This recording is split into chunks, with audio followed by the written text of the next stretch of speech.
Welcome to Taking Stock. I'm Amanda Lang. Coming up on the show, a new plan to help fund electric and hydrogen vehicle infrastructure in Canada. And as borders reopen, is it too little too late for the travel sector? Plus, bumper grain crops in Canada would be welcome on world markets. Too bad we may not get them there. That's all ahead. First, though, for the week that was in business, it's time for the briefs. Growing but slowing, best describes Canada's economy in July. The gain was modest, with GDP up 0.1%, and there are signs of slowing in manufacturing, which contracted more sharply. And for consumers, restaurants posted their first drop since January.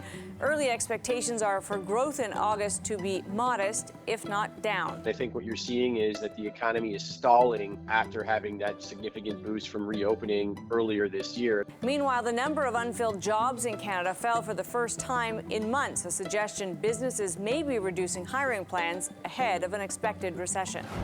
In a new effort to meet job vacancies, the province of Ontario will spend $90 million to upgrade skills for people in vulnerable categories. Those include at-risk youth, people with disabilities, Indigenous Canadians, and Ukrainians who have fled the conflict there.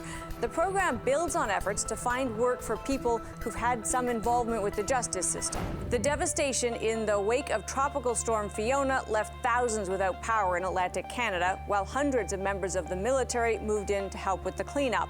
The storm has caused a record level of insured losses in the east, with estimates ranging from 300 to 500 million. Analysts said the insurance industry is well able to handle the losses. As of October 1st, all COVID-related border restrictions will be lifted in Canada. That includes masking requirements on planes and trains. The move was met with approval by Canadian travel businesses, including Air Canada and WestJet, both of which had been critical of how long the masking mandate stayed in place. A new front in the Russian war on Ukraine may have opened this week, with Russia suspected of sabotaging the Nord Stream oil and gas pipeline that runs from Russia to Germany under the Baltic Sea. 3 separate leaks in the pipeline all but confirm it was an intentional act, which Russia denies any involvement in. But the leaks put to rest any hope that gas would soon flow between those countries, even if Russia ends its aggression in Ukraine. And those are your business briefs. In an effort to meet our zero-emission vehicle goals, new funding will now be available for those building charging stations and hydrogen fueling stations, sorely needed if our goals are remotely attainable. Canada's Infrastructure Bank will back up to $500 million in these investments. Ehren Corey is the CEO of the CIB. Great to have you with us. Thanks, Matt. Always a pleasure. So I want to start with the number and how far you think it goes, because relative to what we are told we need to do in this space, it's a small number. I'm not dismissing it. It's a lot of tax dollars. But just in terms of, what we need to do, $500 million is not huge. Right.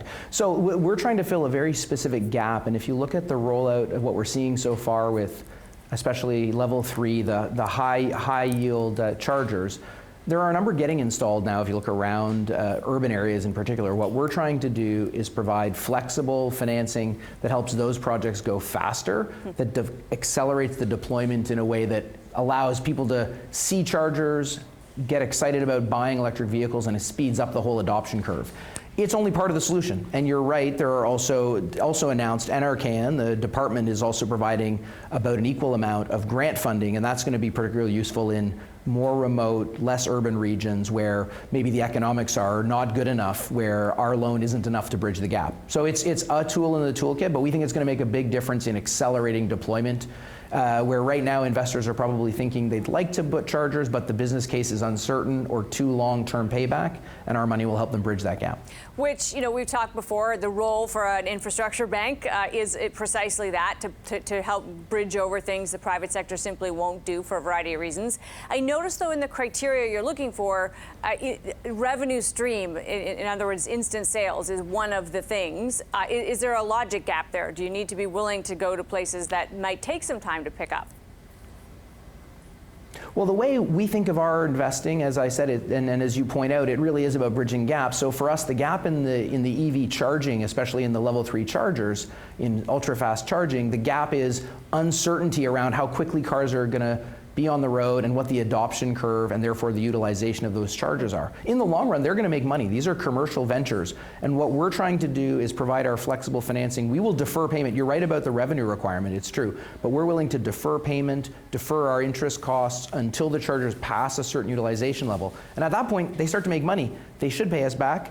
And actually what will happen as utilization keeps going up is our interest rate will keep going up until the point where we're not even low-cost financing anymore, and they'll take us out of their own volition and go to the private markets. And then we'll put that money right back into the next round of infrastructure projects. Canada has currently a pretty ambitious target for switching to EV, to zero emission, which can mean EV, hydrogen, a number of things.